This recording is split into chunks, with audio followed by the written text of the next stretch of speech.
네, 안녕하십니까. 저는 주식투자가 처음인데요를 쓴 강병욱입니다. 자, 이번 시간은 여러분들이 이 책을 보면서도 이해하기가 좀 어려운 그런 부분들을 제가 강의를 통해서 쉽게 이해를 좀 시켜드리도록 노력하도록 하겠습니다. 자, 먼저 첫 번째 시간인데요. 이번 시간은 주식의 종류와 그리고 시장 제도에 대해서 간단히 좀 살펴드리도록 하겠습니다. 자, 이제 주식을 어떻게 구분하나요? 라고 하는 건데요.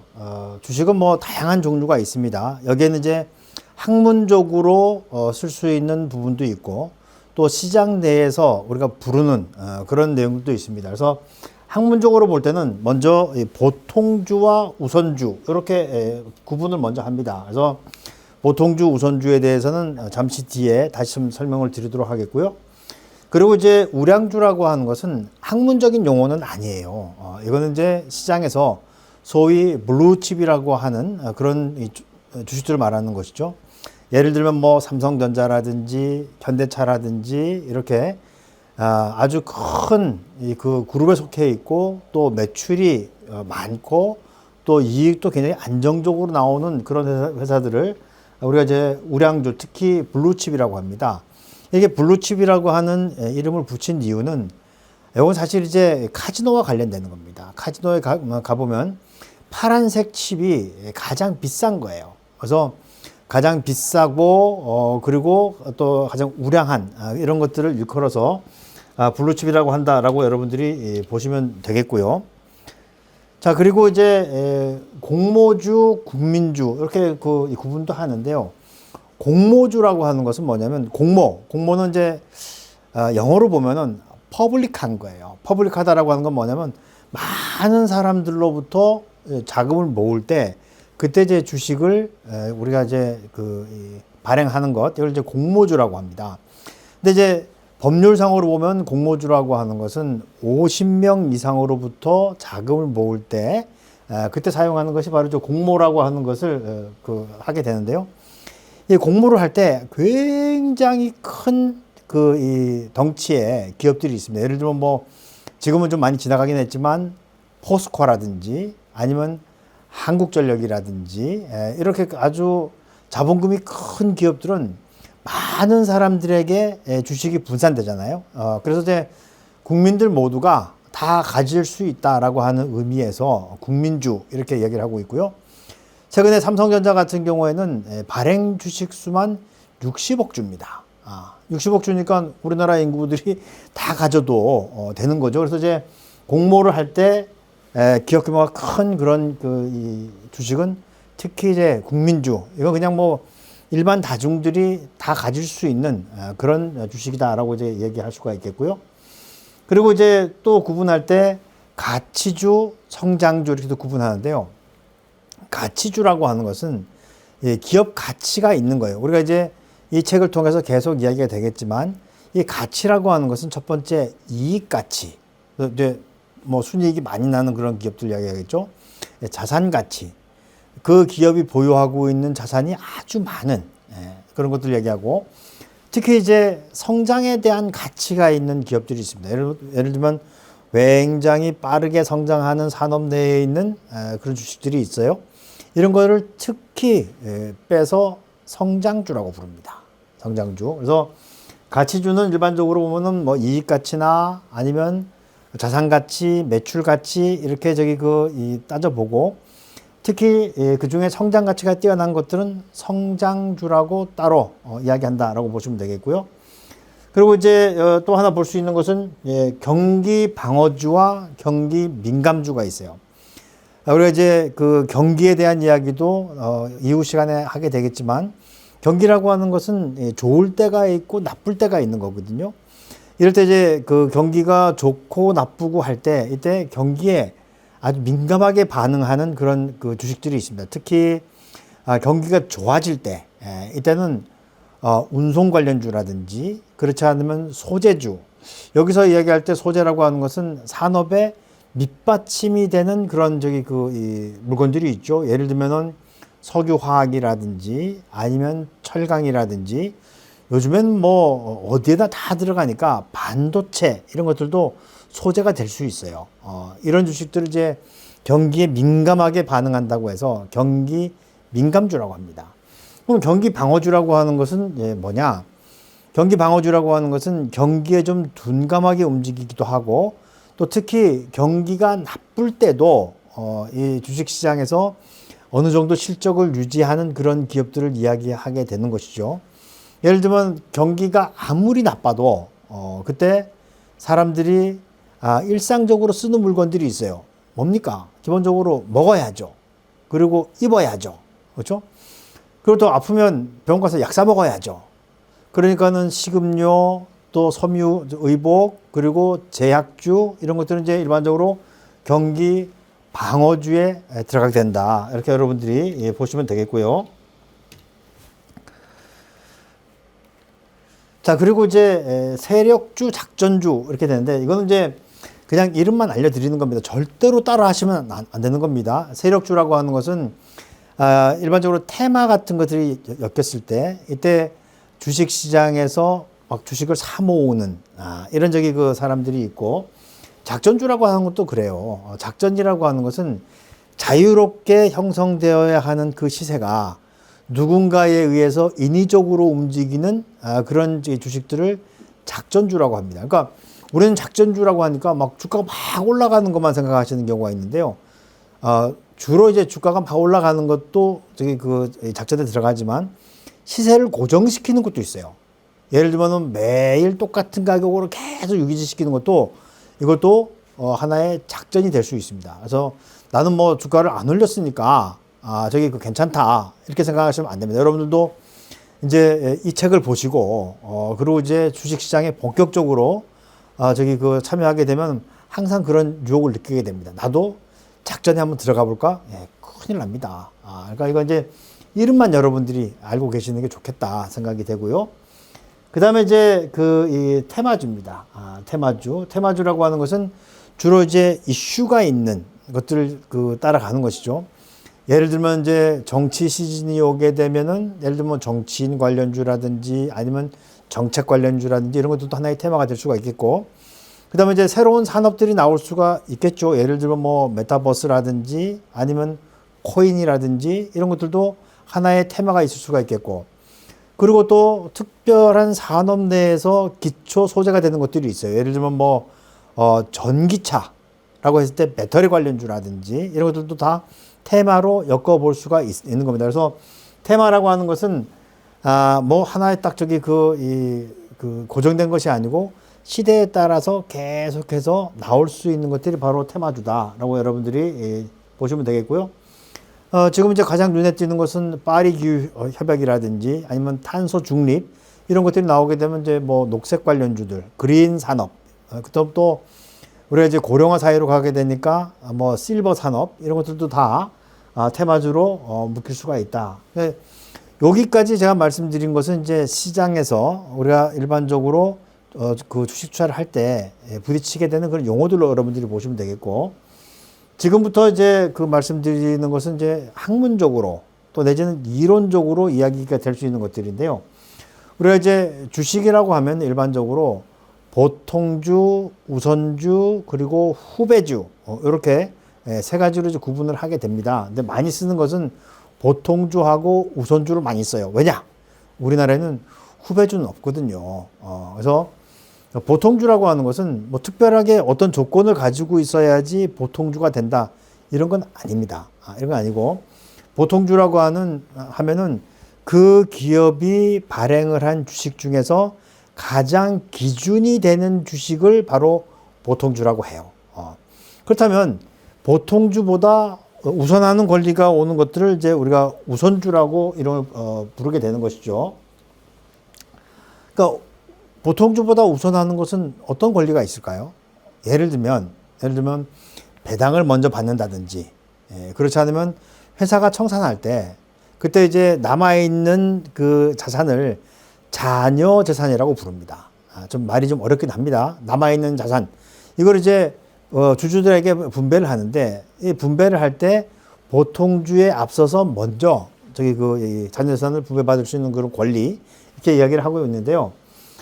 우리나라 같은 경우에는 일반적으로 배당 우선주가 많습니다. 배당 우선주. 배당을 보통주보다 먼저 받는 그런 이 주식들이 있고, 이럴 때 보통주보다 우선하는 권리를 행사하게 되면은 치명적인 결점이 뭐냐면 바로 의결권이 없다는 거예요. 우리가 이제 해마다 결산기가 되고 나면은 그러면 이제 주주총회를 하게 됩니다. 물론 임시로 또 주주총회를 여는 경우도 있는데, 그때 가서 이제 그 주주라면 의결권을 행사할 수 있어야 되는데요. 보통주들은 의결권이 당연히 있는 것이지만 우선주들은 의결권이 없어요.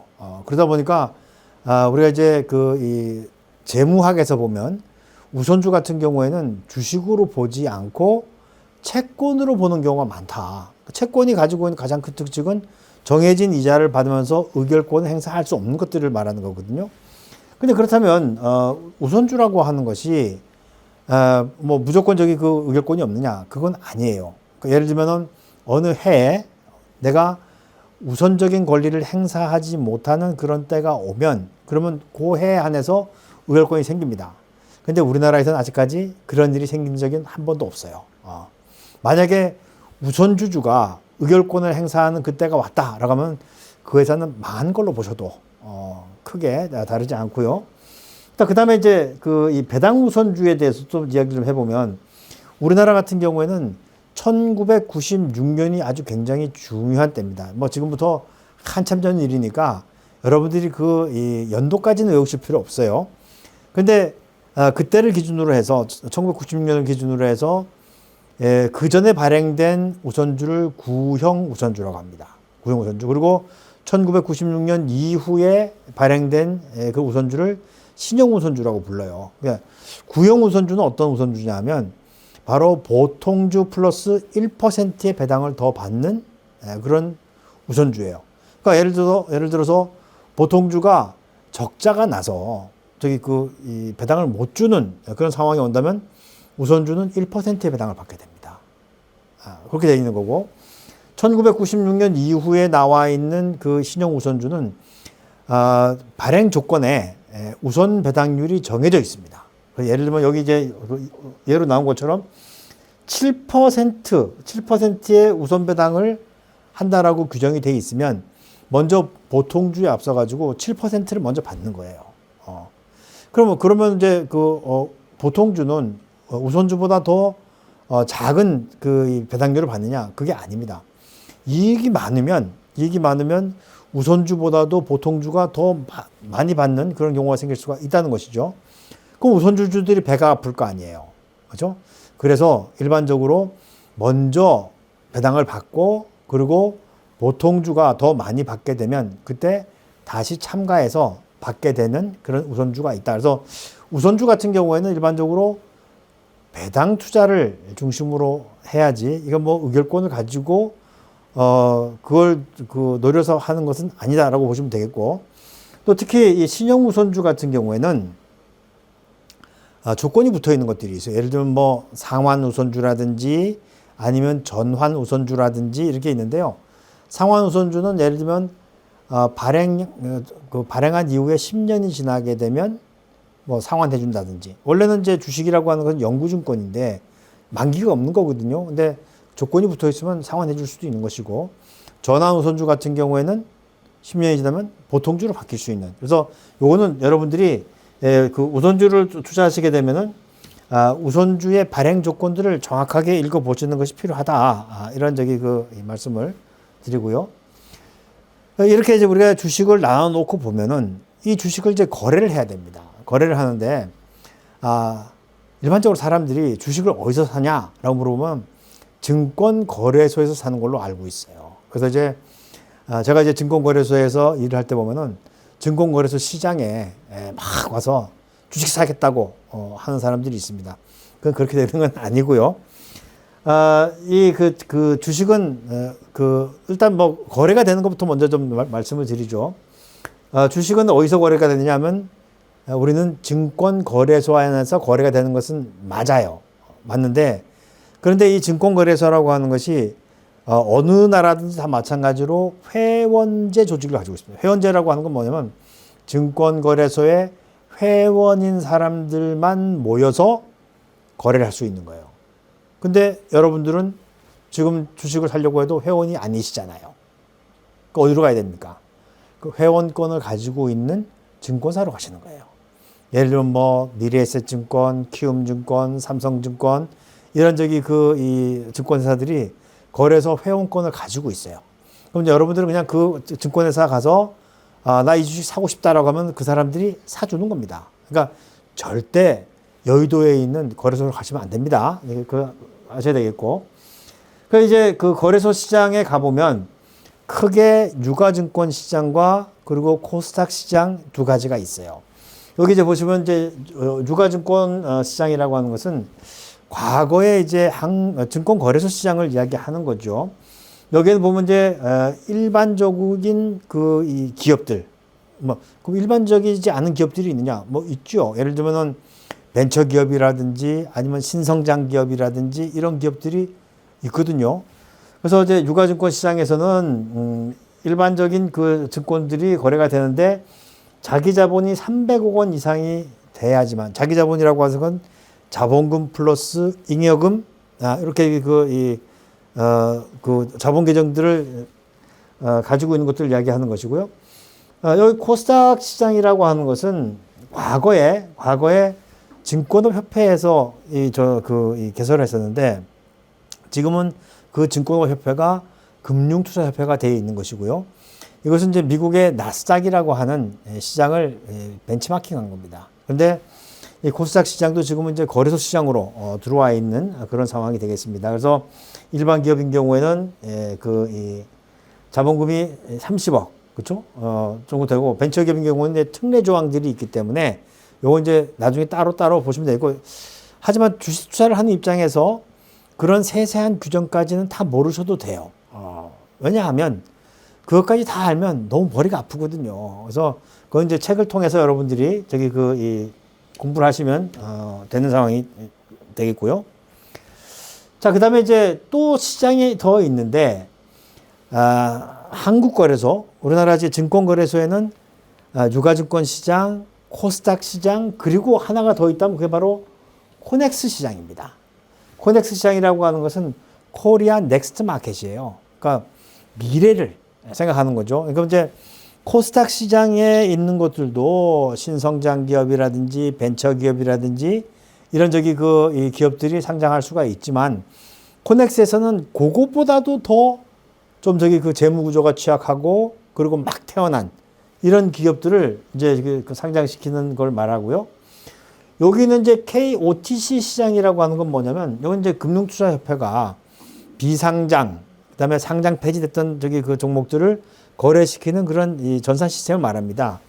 사실은 KOTC 시장이 먼저 있었고, 요 시장을 증권거래소가 나도 좀 나눠 갖자, 이런 의미에서 코넥스 시장을 만들었다고 이제 보시면 되겠고요. 여기 있는 이제 OTC 시장이라고 하는 것은 뭐냐면 이게 오버 더 카운터 마켓이라고 해서 점두 시장이라고 합니다. 점두 시장. 근데 이렇게 점두 시장이라고 이야기하면 잘 이해를 못하는 사람들이 많아요. 예를 들면 이제 이런 거예요. 여러분들이 지금 사는 세상에 그런 걸 보셨는지 모르겠지만, 제가 어릴 때는 이 동네마다 가방 하나씩 들고 채권 사려 하면서 다니셨던 분들이 있어요. 그러니까 채권 장사죠. 근데 이 사람들이 근데 어디 그 점포를 가지고 있는 게 아니고, 자기가 이 가방 들고 다니면서 채권 팔겠다고 한 사람이 모이면 거기서 채권을 사고 파는 요런 행위를, 요걸 점두시장이라고 합니다. 점두시장. 그러니까 특별한 장소가 있는 게 아니고 돌아다니면서 그냥 자판을 깔면 바로 거래를 할 수 있는 것을 점두시장이라고 하는데, 그렇게 거래가 되는 것, 특히 증권거래소 이외의 장소에서 거래가 이루어지는 것을 이제 OTC 마켓, 장외 시장이라고 이야기를 하고 있고요. 그러니까 주로 이제 어디에 있냐면 뭐 명동 사채 시장이라든지, 아니면 최근에 이제 강남에도 이렇게 주식이 거래가 되는 그런 시장이 있다는 거 여러분들이 알고 계시면 되겠습니다. 자, 그리고 이제 시장을 평가할 때 우리가 이제 가장 대표적인 어떤 가격 지표가 하나 있어야 된단 말이에요. 가격 지표. 그게 바로 이제 종합주가 지수입니다. 그러니까 주가 지수라고 하는 것은 시장 전체의 이 주가가 움직이는 것을 종합해 놓은 거예요. 종합해 놓은 거. 그래서 이제 우리나라에서는 가장 많이 보는 게 한국 종합주가 지수가 있고, 그리고 이제 코스닥 시장의 지수인 코스닥 지수가 있고 그렇습니다.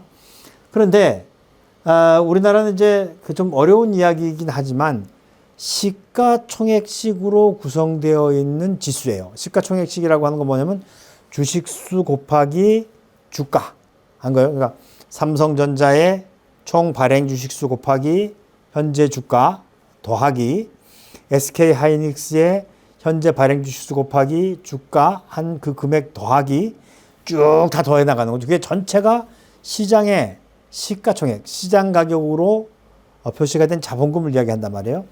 그것들이 이제 어떻게 움직였는가를 보여주는데, 우리나라 같은 경우에는 기준점이 1980년 1월 4일을 100포인트로 봅니다. 예를 들어서 종합주가지수가 3000포인트다 라는 건 뭐냐면, 저기 1980년 1월 4일 대비해서 주가가 30배 올라 있다. 이렇게 여러분들이 이해하시면 되겠고요. 그거 왜 하필이면 1월 4일이냐? 그렇죠? 1월 1일이면 1월 1일이고 해야 될 거 아닙니까? 그렇죠? 아시는 분들도 계시겠지만 1980년대에는 그때는 소위 이야기하는 신정, 근데 신정, 구정 이렇게 나눴어요. 지금 이제 1월 1일 새해 첫날하고 그 다음에 설날 이렇게 나누지만 과거에는 신정 연휴가 3일이었습니다. 그러니까 이제 업무 시작하는 게 1월 4일이에요. 그 별거 아닙니다. 가다 보면 저기 1990년 1월 3일을 기준으로 한단 말이에요. 1월 3일. 그때는 신정 연휴가 이틀인 거예요.